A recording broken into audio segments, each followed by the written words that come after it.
опять ехали в горах, нашли черепашку.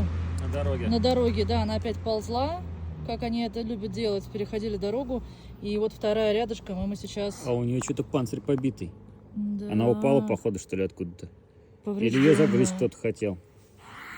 Шипит. Нам в комментариях кто-то написал, что она не шипит, а дышит. Да? Ну, по-моему, это очевидно, что она шипит.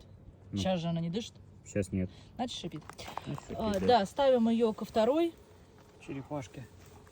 Вот так. Да, и тут, я думаю, они должны разобраться. Скорее всего, где-то у них гнездо. У них, кстати, они весной они разводятся, и у них потом много маленьких черепашат ползает. Классно. Да, мы делали ролик в том году уже с черепашками. А так они вот где просто в горах сухопутные черепашки переходят дорогу в больших количествах всегда.